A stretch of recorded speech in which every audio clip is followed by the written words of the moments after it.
बिस्मिल्लाहिर्रहमानिर्रहीम। कराची का dumper mafia सियासी जमातों के दरमियान एक बहुत बड़े इख्तलाफात का बाइस बन चुका है और डंपर की वजह से आए रोज़ होने वाली हलाकतों की वजह से सियासी जमातें आमने सामने आ चुकी हैं और एक दूसरे के ख़िलाफ़ बयानबाजियों का सिलसिला भी इस वक्त अरूज पर पहुंच चुका है। ये आपको आज के इस वीडियो में बताऊंगा। नाज़िर लम्हा न्यूज़ के साथ मैं हूं आपका मेज़बान शहजाद मलिक।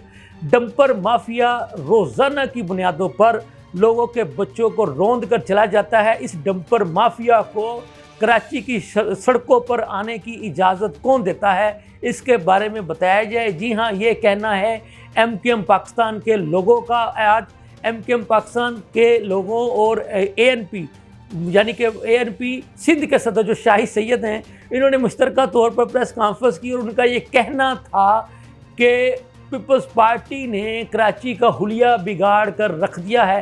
जो MKM पाकिस्तान वाले हैं, उनका ये कहना था कि सवाल ये पैदा होता है कि डंपर माफिया को कराची की सड़कों पर आने की इजाज़त कौन देता है, और अगर कोई डंपर वाला नशे की हालत में या किसी भी मुजरे सेहत नशा करने की हालत में गाड़ी चलाता है या बग़ैर लाइसेंस के गाड़ी चलाता है, तो उसको सड़क पर आने की इजाज़त कौन देता है। यहाँ पर यह बात काबिल ज़िक्र है कि गवर्नर सिंध कामरान टिसोरी रोज़ाना की बुनियाद पर डंपर माफिया की जानब से होने वाली हलाकतों पर ना सिर्फ रंजीदा दिखाई देते हैं, बल्कि वो जो डंपर माफिया की वजह से अल्लाह को प्यारे हो जाते हैं, उनके लवाहकीन के पास जाते हैं, उनकी दाद रसी करते हैं और उनको कहते हैं कि वो डंपर माफिया यानी कि जो डंपर माफिया के जो मालकान हैं उनसे ले कर के पैसे लवाहकीन को पहुंचाएंगे। गो कि ये मरने वालों की जो है ना वापसी का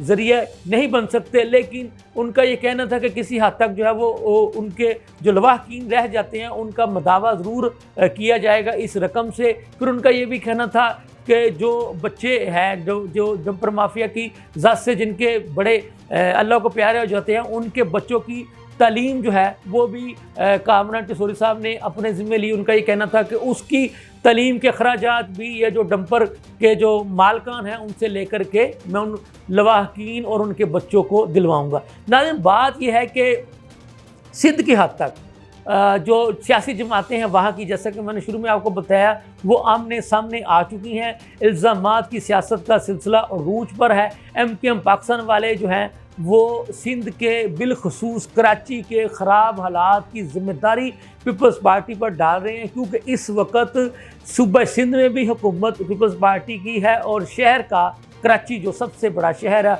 उसका जो ज़िला नाज़म है वो भी पीपल्स पार्टी का है। तो इसलिए जो साबिक़ नाज़म कराची और मौजूदा वफाकी वज़ीर है मुस्तफ़ा कमाल साहब, उनका ये कहना था कि मैं जब कराची शहर का नाज़म था उस वक़्त के हालात का तकाबली जायज़ा लिया जाए और मौजूदा हालात का तकाबली जायज़ा सामने रखा जाए तो आपको नज़र आएगा, पता चल जाएगा कि MKM पाकिस्तान जो है वो कैसे अपने कराची के शहरियों को तहफ़्फ़ुज़ फराहम किया करती थी। और उस वक़्त किसी भी डंपर माफिया की या किसी भी ट्रांसपोर्टर्स की ये जुर्रत नहीं हुआ करती थी कि वो कराची के शहरियों को अपनी गाड़ियों तले रौंद कर जो है वो भाग जाए।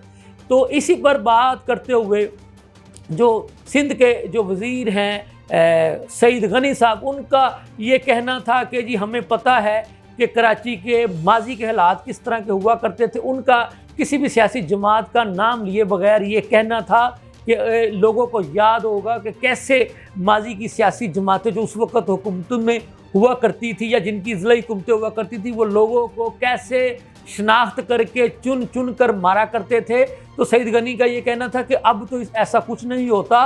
तो जहाँ तक उनका ये कहना था कि जी डंपर की वजह से जो हलाकतें हो रही तो उस पर हुकूमत सिंध जो है और ज़िला इंतज़ामिया सख्त एक्शन ले रही है, और ऐसे लोग जो कि डंपर की हादसात का शिकार होते हैं, जो लोग उसको डंपर को ड्राइव कर रहे होते हैं, उनके ख़िलाफ़ भी कार्रवाई की जा रही है। और अगर कोई बिला लाइसेंस गाड़ी का इस्तेमाल करता है, खां वो डंपर वाला हो या आम गाड़ी वाला हो, तो उसके ख़िलाफ़ भी कानूनी कार्रवाई अमल में लाई जा रही है। तो बात कहने की ये है कि इस वक्त कराची के ख़राब हालात को लेकर के कराची की जितनी भी जो सियासी जमातें हैं वो एक दूसरे को तनकीद का निशाना बनाए हुए हैं। लेकिन इसमें जो सबसे जो अच्छी बात है, जो मुस्बत पहलू है, वो ये है कि एक अवामी इशू को बुनियाद बनाकर ये सियासी जमातें जो हैं वो इस वक्त एक दूसरे के ख़िलाफ़ बयानबाजी करें। अवामी इशू ये है, इसमें कोई शक नहीं कि डंपर्स की वजह से बेगुनाह जो है वो इंसान मारे जा रहे हैं। और आपको याद होगा कि रमज़ानों में ईद से यानी कुछ रोज़ कबल एक मियाँ बीवी जिसकी जो बेगम थी वो हामला थी और तकरीबन जो है वो अल्लाह के हुक्म से वो बच्चे को जन्म देने वाली थी। यानी कि तो बताया जा रहा था उस हामला खतून के बारे में कि उसके पेट में जो बच्चा था वो 9 माह के करीब था। लेकिन वो डंपर ने इस कदर शदीद और बुरे तरीके से उस खतून को कुचला कि वो वहीं से वो बच्चा जो है वो बाहर आ गया। और वो भी जो है वो कुछ देर के बाद जो है, जैसे पैदा होने के थोड़ी देर बाद ही ज़ाहिर है उसको, चूँकि वो तिब्बी इमदाद जो कि अस्पतालों में नौज़ायदा और नौमौलूद बच्चों को दी जाती है वो ना मिल सकी, तो वो इतना बड़ा दिलखराश वाक़या पेश आया कि मियाँ बीवी भी मौका पर ही जहाँ भाग हो गए और उनका वो जो नौमौलूद बच्चा था वो भी मौका पर ही जहाँ भाग हो गया। तो ये इस तरह के हालात हैं। तो अगर इन ऐसे हालात को लेकर के सियासी जमातें परेशान दिखाई दे रही हैं और वो ऐसे हालात को काबू में करने के लिए और कराची के शहरियों के तहफ़्फ़ुज़ के लिए मैदान में निकल रही हैं, तो ये बहुत अच्छी बात है। मैं उम्मीद करता हूँ कि इसका यकीनन कोई अच्छा हल निकल कर रहेगा। ये थी अब तक की ताज़ा तरीन सूरत हाल। इसके साथ ही मुझे इजाज़त दीजिए। अल्लाह हाफ़िज़।